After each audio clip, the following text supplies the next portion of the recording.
Just finished volume 4 of Journey to the West, which means I've now finished all of Journey to the West. The edition I've been reading from my school library has divided this classic into 4 volumes. So now that I'm done with the fourth volume, I'm done with the whole thing. Finally, I've been slowly reading my way through this for close to a year now. I started it, I think, in January. It's now the end of October, so I mean, it's a big book. This is 4 volumes. You can see it's small print, but yeah, I've finished it now. So I'm going to be coming back soon with an overall review of the whole thing, in which I will attempt to summarize the whole thing and probably fail miserably, but I'll give it my best shot. And hopefully, if nothing goes terribly wrong, I'll have time to do that tomorrow. But for today, I'm just going to talk about Volume 4. Now, as I've been reading these books, I've been doing little mini reviews for every volume. So when I finished Volume 1, I did a couple videos just talking about Volume 1. Same with Volume 2 and Volume 3. Now, Volume 4 is the end of the whole book. So I was debating whether or not to just skip the summary of Volume 4 and just talk about the whole book now that I'm done with it. But I thought, well, no, I've been doing little sum ups of the volumes all along. Why not try and talk about Volume 4? So that's what I'm going to try and do today. We'll see whether or not this is any good. So, and by the way, apologies also for the frog in my throat. I'm a little bit under the weather, but what can you do? I'm just going to try and do the best I can on this. So, one thing that I've been emphasizing all along is that the volumes are not original to the Chinese classic. The volumes are just the way publishers divide it. I don't know any publisher who publishes the unabridged version of this in 1 volume. I think it's just too physically, too. Sorry, what do I want to say? It's just too big physically for one binding. But some publishers will publish it in 3 volumes or 2 big volumes or whatever. So this is just one publisher. They've divided it into 4 volumes. Chapter division is somewhat arbitrary, but this is from chapter 77 to chapter 100. And then there are the notes, but then there's a translator's afterword starting on page 2321. The page numbers are continuous. So they keep the page numbers going throughout the 4 volumes. So this one actually starts on page, whatever it is, 1761. But anyways, there's a translator's afterword in which it gives some of the history of this story, some of the reasons why it's structured the way it is, and that is about 20 pages. And that is absolutely fascinating, and I'll probably be drawing on some of the information I got from that when I talk about this. It's at the end of Volume 4, but it's meant to be the translator's afterword for the whole 4 volumes. And then there's a little 2-page thing about the translator, which is, interesting. Now, one note here. I was reading through this book, and right in the middle of page 79, there are a lot of pages missing. Now, my camera is going to show this backwards, but I don't know if you can tell here. You probably can't. Okay, just take my word for it. It goes from page 1814 to page 1847, skipping from chapter 79 to chapter 80. And you can see here that nothing's been ripped out of the book. It's just that some 30 pages just didn't get printed. And I don't really know how printing books works. I've not worked in the printing industry or anything like that. But I was thinking, if this happened for one book, it would probably happen to the whole batch of books that came off the printer at the same time, right? It wouldn't be just one book. It would be a problem with the whole run of books that were printed, right? I don't know. So I Googled it, missing pages from Journey to the West. Foreign Language Press Beijing is the publisher, Foreign Language Press Beijing. And I did find people complaining about it, but it was different pages. And I think this has run through several different printing runs. It's not really obvious from my title page here. But yeah, I guess just a little bit of caveat emptor, the buyer beware. If you get this from Foreign Language Press Beijing, it might be missing pages. Now, by the time you get to chapters 79, volume 4, you've got a fair amount invested in this book, right? Now, it is episodic, so you could just kind of skip to the next episode without missing much in the way of necessary information to proceed. But if you're going to read the whole thing, you might as well read the whole thing. Now, the book was published in the 16th century in China. So it's passed into the common domain, public domain, a long time ago. But the individual translations, I think, are mostly modern. I don't think it was translated into English a lot before the 20th century. I could be wrong about that. But I went to try and find an English translation of it. I couldn't find anything on Project Gutenberg, but I found a copy on the Internet Archive, and I printed out the missing pages I was missing from the end of chapter 79 and the beginning of chapter 80. So I did actually read them. It was interesting to jump to a different translation and see that all the characters have different names. And, you know, of course, this was originally in Chinese. But the pig is referred to as 8 rules. The monk is referred to as Tripitaka. The monkey is referred to as pilgrim. So, you know, I guess this must have to do with the original Chinese wording or something. But, yeah, just interesting to see the different translations. But I figured out who is who pretty quickly and kept going with that. So, yeah, there are, as I've been mentioning before, this book is episodic.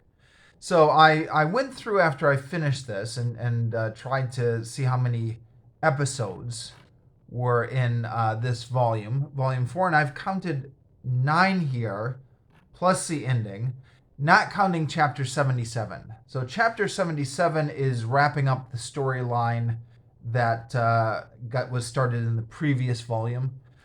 When the publishers divided this into volumes, they didn't pay any attention to individual stories, just went by chapters. So not counting chapter 77, starting with chapter 78 and going through chapter 80, we're talking about the kingdom of Buksu, where there's a king who's under the spell of a Taoist priest. The Taoist priest says that if he has the hearts of 111 boys, 1,111 boys, if he gets their hearts, then that's going to be an elixir to guarantee him, immortal life or immortal youth, something like that. Monkey ends up defeating the Taoist and his daughter, who turn out to be spirit demons like they always do. The Taoist is a deer demon, which was actually... Sorry, I'm looking at as well at the Weebly summary to refresh my memory on this. Yeah, a white deer who was actually the steed of the Star of Longevity, who comes down to stop Monkey from killing him. His daughter, I guess it was his adopted daughter, was actually a vixen who they actually do kill. Um, Now, here's where the translators afterward is interesting. Translators afterward said, there are a few different stories about monarchs corrupted by Taoist priests, and he says that's how we can be relatively sure that these stories came from the 16th century, where there was a historical figure, Emperor Jing, who this was in reference to. And the translator's introduction said something about how it was only a slight exaggeration of what he did. Sorry, the translators afterward said it was only a slight exaggeration. And it doesn't say anything more. But, nowadays we have Wikipedia. I think this book was published in 1984, this translation. So no Wikipedia at that time. But we've got Wikipedia now. So actually, when was this translation published? Yeah, 1984. 1984. Translators afterward was written in 1984. But we've got Wikipedia now. So I looked it up, and yeah, there was a Cheng'en emperor who neglected his official duties to try and extend his life with various Taoist elixirs. And also, he would forcibly recruit young women in their early teens and engage in sexual activities in the hopes of empowering himself. Along with the consumption of potent elixirs, he employed Taoist priests to collect rare minerals from all over the country to create elixirs, including elixirs containing mercury, which inevitably posed health problems at high doses, and it's suspected he may have died from that mercury. So, that's an interesting little tidbit. I've mentioned in my previous videos that I'm given to understand that there are all sorts of references to Chinese history and what was at that time contemporary politics in this book, which would normally fly right over my head because I don't know anything about it. And I'm sure most of the references in this book have flown right over my head. And you don't need them. You can enjoy the story fine without them. But it's interesting. All right. Anyways, moving on from that, the next story is a she demon who tries to seduce the monk until Monkey eventually rescues her, and this is rescues the monk. This is chapters 81 to 83. Chapter 84, in the first half of chapter 85, is when they go into a kingdom where the king really hates Buddhist monks and wants to kill all the Buddhist monks. Monkey disguises himself and puts on a sleeping spell on them and shaves all their head to make them look like Buddhist monks. And then they realize the error of their ways and let the monks go. It's, as far as I can remember, it's the only story in this book which ends midway through a chapter. Usually the stories can be more than one chapter, but the story would never end in the middle of a chapter. But this one ends, it takes up chapter 84 and then it ends in the middle of chapter 85. And the beginning of chapter 85 starts a new story. Again, this is one where the monk is captured by demons. This one turns out to be a leopard demon. They fight, Monkey kills them all. And then chapter 87 is a little bit different. Usually it's all about them fighting demons, but chapter 87 is about a kingdom that has drought.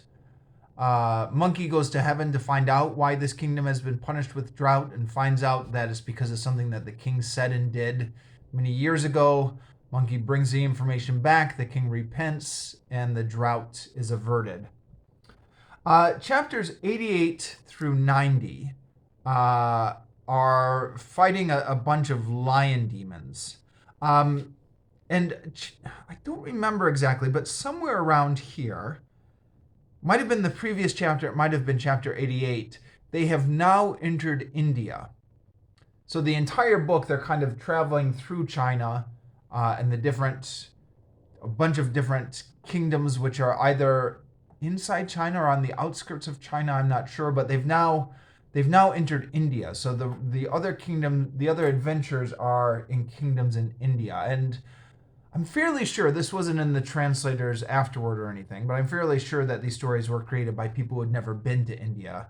Um, Certainly, there's no indication of any authentic Indian customs or anything like that. Not that I'm an expert to judge what's authentic or not, but it's the storytelling does not change. It just seems like they're in the same types of lands they've been in before. Then chapters 91 to 92, there's three rhinoceros demons who abduct the monk again, and they have to fight them. The monkey calls on the wooden star constellations. So these are I guess they must have been constellations in Chinese astrology. There are four animals, like a wooden wolf, a wooden unicorn, a wooden jackal. I forget what the other one is, a wooden dragon or something. Who come down and fight the rhinoceros demons with them, and the sea dragon actually gets involved with the fight as well. Then story 8, which is chapter 93 to 99, they're still traveling through the kingdoms in India. They find a princess who's been switched out by a demon who's taken her form, and the monkey goes to fight the demon, except it turns out at the very end, monkey is stopped from killing the demon because it's not the demon, it's the rabbit from the moon. Now, I mentioned before how most of the references in this book are going way over my head, but the rabbit in the moon, something I was vaguely familiar with. So you know, like we have the man in the moon in Western countries.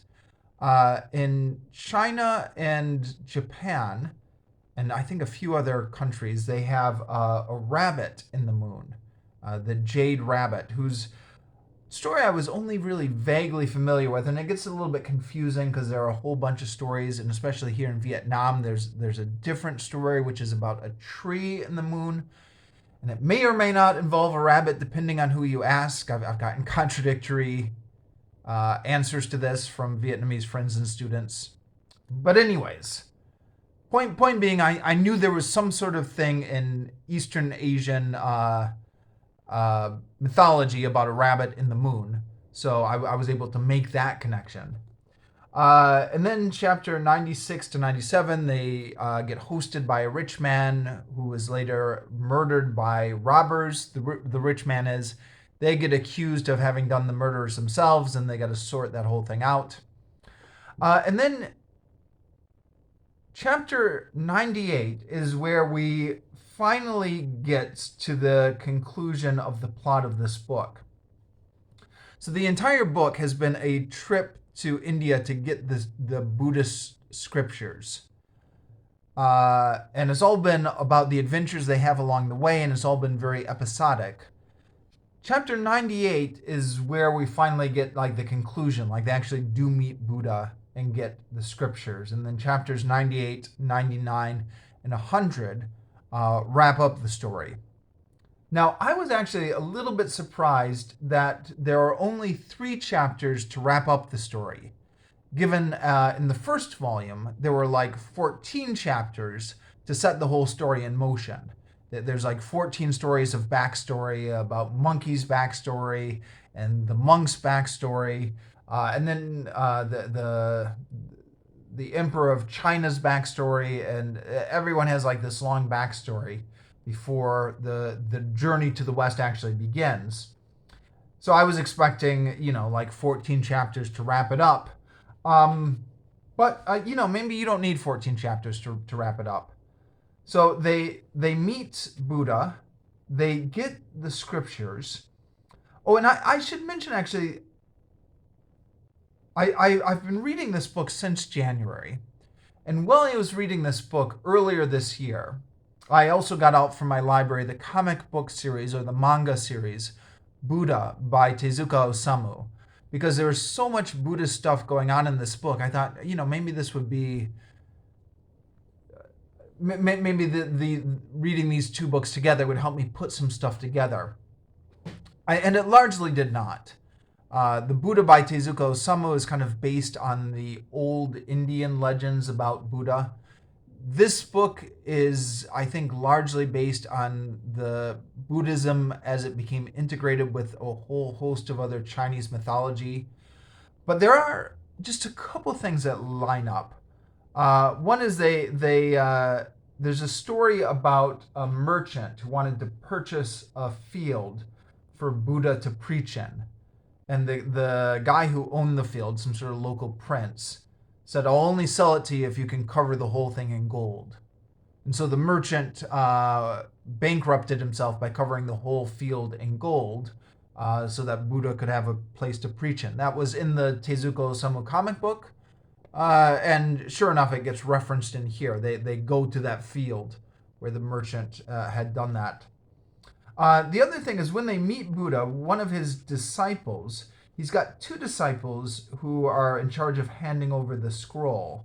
And one is Ananda, and the other is Kasyapa. Now, Ananda is one of Buddha's disciples that I recognized from the Tezuka Osamu comic book. Ananda was one of the main characters in that, who had this huge backstory about how he was abandoned, who later became converted to become Buddha's disciple. Half the stuff in that comic book, I think Tezuka Osamu just made up. But anyways, so he's in there. The other guy, Kasyapa, I Googled him and I didn't find anyone matching the exact spelling in here. But there was a character called Kasapa with a slightly different spelling, who had a Wikipedia entry about how he was one of the Buddhas who was born before the main Buddha. I don't fully understand it. I guess Buddhist mythology can be a little bit complex. Anyways, they hand over the scrolls, and then on the way back, they're allowed to fly back. So this has been a thing all throughout. Monkey can actually fly. He's got like these Taoist powers where he can levitate himself up in a cloud and zoom all around. And the pig and the other disciples can fly like this. The only one who can't fly is the monk, and they're not. So that's why they have to do this whole journey on foot, and they're not allowed to pick him up for what appears to me to be a couple different reasons. One is apparently this power of flying. You can only levitate yourself. You can't levitate anyone else. It just seems to be baked into the power. The other thing is the monk is he needs to walk to perform some kind of penance or to acquire merit. It's part of his karmic duty to actually walk on foot.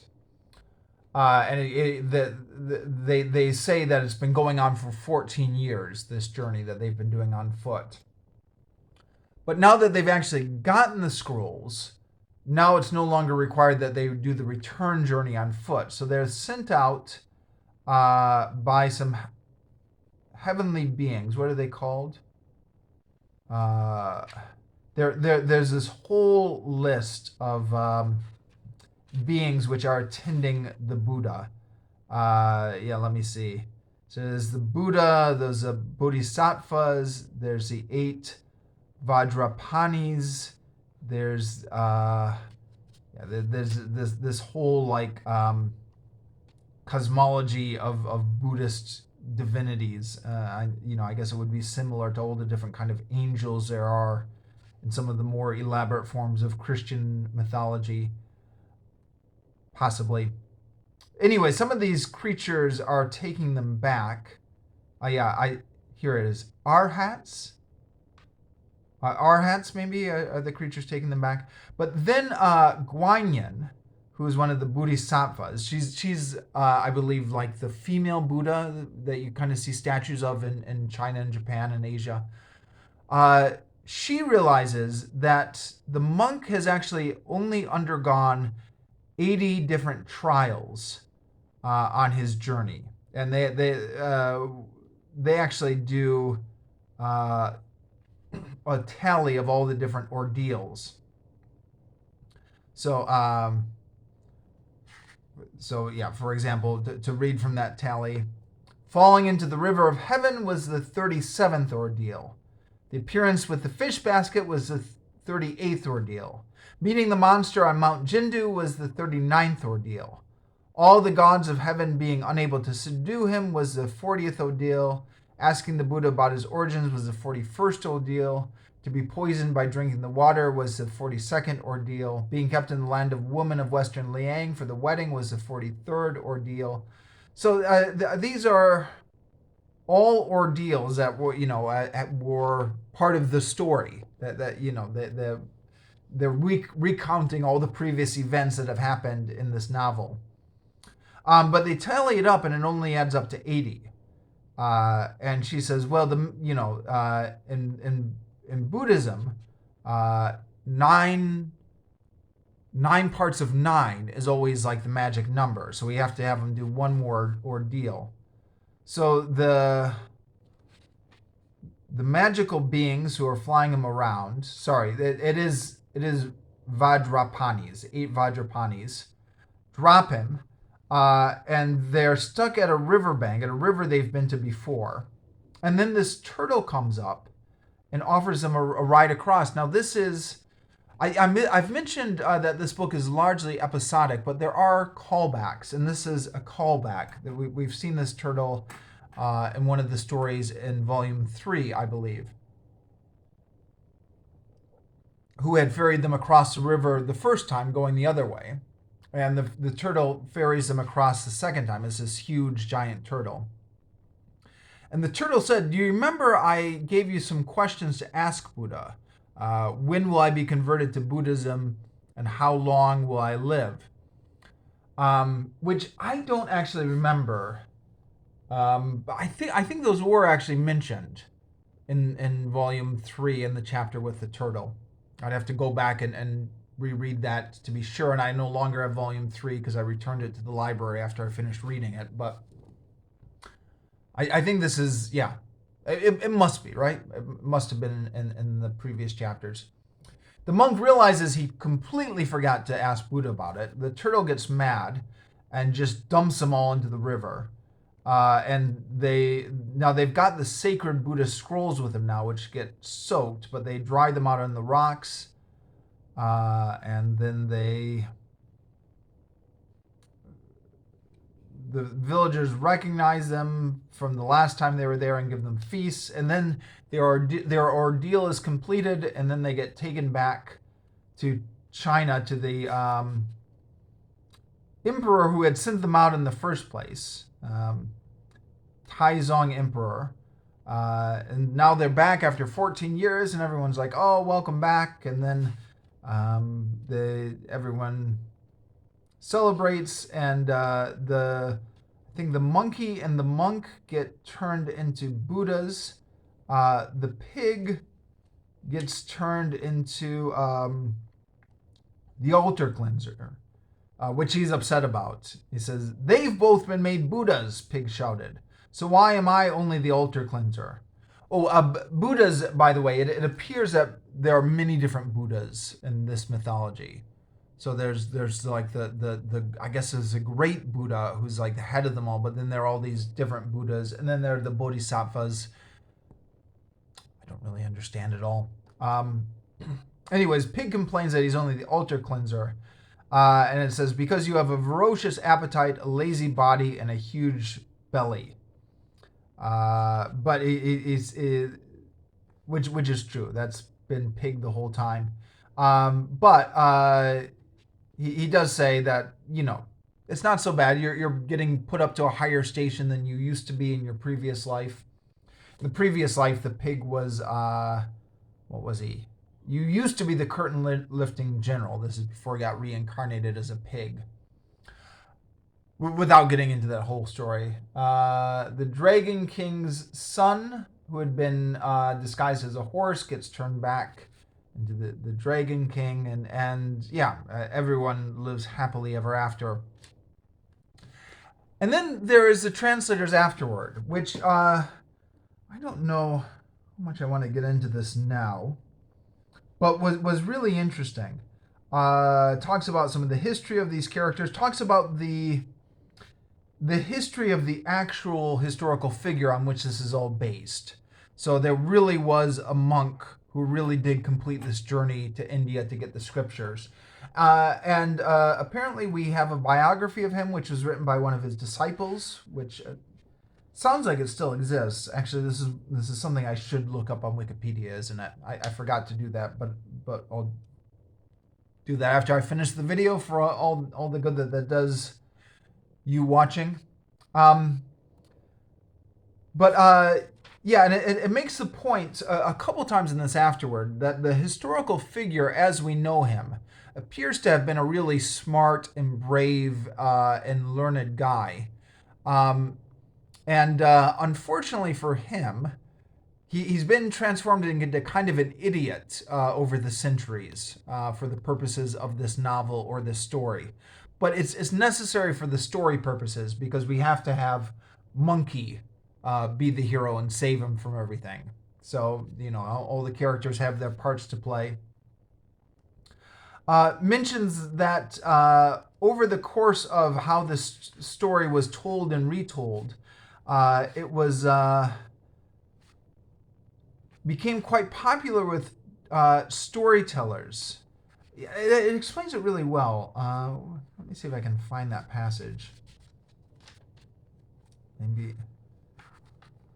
Where was it?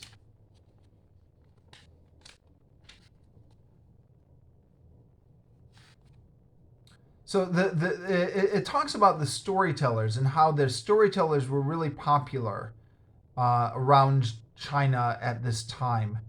And they would kind of be out in the marketplace telling their stories for money or something, and they would compete with the other storytellers. So they would always be trying to. And he said it was like a TV show where they wanted the stories to be interesting enough to draw in the audience and keep them coming back every time, and yet familiar enough so that the audiences kind of knew what they were getting when they were choosing which storyteller to patronize for that afternoon.